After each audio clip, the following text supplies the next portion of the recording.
Pembantu Prabowo bergaji Rp917 juta, guru honorer Rp200.000 saja. Ada yang benar-benar sakit dalam tata rasa keadilan negeri ini. Bukan sekadar timpang, tetapi sudah sampai tahap mempertontonkan ketimpangan itu dengan percaya diri, seolah publik tak lagi punya daya marah. Di satu sisi, seorang pembantu presiden menikmati total pendapatan nyaris Rp1 miliar per bulan dari 3 jabatan sekaligus. Di sisi lain, guru honorer, orang-orang yang tiap hari membentuk akal dan watak generasi bangsa, masih dipaksa bertahan hidup dengan Rp200.000 hingga Rp500.000 per bulan. Ini bukan ironi biasa. Ini penghinaan terbuka terhadap akal sehat. Angga Raka Prabowo merupakan orang dekat Presiden Prabowo Subianto, yang saat ini menjabat 3 posisi sekaligus, yaitu Kepala Badan Komunikasi Pemerintah, lembaga baru hasil transformasi Kantor Komunikasi Presiden, yang dilantik pada tanggal 17 September tahun 2025, Wakil Menteri Komunikasi dan Digital mendampingi Metia Hafid, serta Komisaris Utama PT Telkom Indonesia yang ditunjuk melalui RUPS luar biasa pada tanggal 16 September tahun 2025.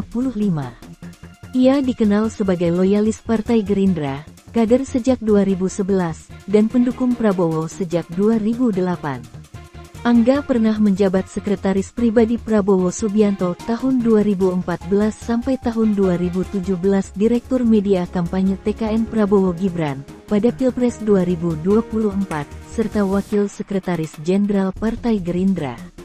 Ia meraih gelar Sarjana Hubungan Internasional dari Universitas Jayabaya pada 2011 dan masuk daftar Fortune Indonesia 40 Under 40 tahun 2025, sebagai salah satu tokoh muda berpengaruh. Penghasilan atas 3 jabatan sekaligus disinyalir mencapai Rp917 juta per bulan.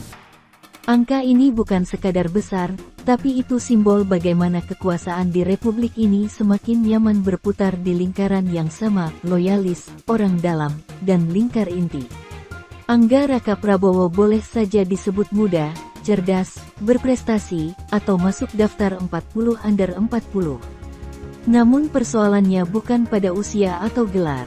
Persoalannya adalah struktur kekuasaan yang memungkinkan satu orang duduk di banyak kursi, sementara jutaan guru bahkan tak memiliki kursi yang layak untuk hidup bermartabat. Apa pesan moral negara kepada rakyat ketika Komisaris Utama BUMN, Wakil Menteri, dan Kepala Badan Komunikasi bisa dirangkap satu orang, sementara guru PAUD di desa digaji Rp100.000? Bahwa komunikasi politik lebih penting daripada pendidikan anak. Bahwa menjaga citra kekuasaan lebih mendesak daripada menjaga masa depan bangsa. Bila itu bukan prioritas yang sesat, lalu apa namanya? Data tentang guru honorer sudah lama memekakkan telinga. Ada yang dibayar Rp10.000 per jam, ada yang total bulanannya bahkan tak cukup untuk ongkos transportasi. Sebagian menerima honor di bawah Rp300.000, jumlah yang di kota besar bahkan tak cukup untuk membeli beras sebulan. Negara tahu, pemerintah tahu, regulasi tentang honorarium guru non-PNS bahkan pernah mencantumkan kisaran Rp200–300.000. Artinya, kemiskinan guru itu bukan kecelakaan, ia dilegalkan oleh sistem. Disinilah sinisme publik menemukan bahan bakarnya. Setiap pidato tentang SDM unggul, Indonesia emas, atau transformasi digital, terdengar seperti lelucon mahal ketika guru, fondasi semua itu, hidup di bawah garis kelayakan. Bagaimana mungkin negara bermimpi menjadi raksasa teknologi, jika gurunya masih berjuang membayar listrik? Sementara itu, penumpukan jabatan pada lingkar kekuasaan selalu diberi pembenaran teknokratis, kebutuhan koordinasi, efektivitas, dan kepercayaan presiden. Dalih klasik, padahal yang terlihat jelas adalah konsentrasi akses pada uang, jabatan, dan pengaruh di tangan orang-orang yang sama. Ini bukan sekadar soal gaji besar, melainkan ekosistem kekuasaan yang makin tertutup dan elitis.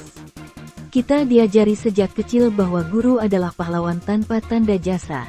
Ternyata, negara menafsirkan itu secara harfiah, tanpa tanda jasa, tanpa tanda penghargaan, bahkan tanpa tanda kepedulian ekonomi.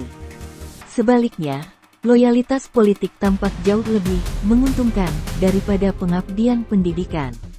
Publik boleh saja disuguhi narasi bahwa semua ini sah secara aturan. Tapi tidak semua yang legal itu bermoral. Tidak semua yang prosedural itu adil. Ketika jurang antara elit kekuasaan dan pelayan pendidikan menganga sedemikian lebar, yang terkikis bukan hanya rasa keadilan, melainkan juga legitimasi moral pemerintah itu sendiri. Negara yang membayar mahal penjaga citranya, tetapi membiarkan buruh hidup nyaris tanpa upah layak, sedang memberi pesan berbahaya, yang penting kekuasaan stabil, masa depan bisa menunggu. Dan sejarah selalu kejam pada rezim yang terlalu lama merasa ketimpangan adalah hal wajar.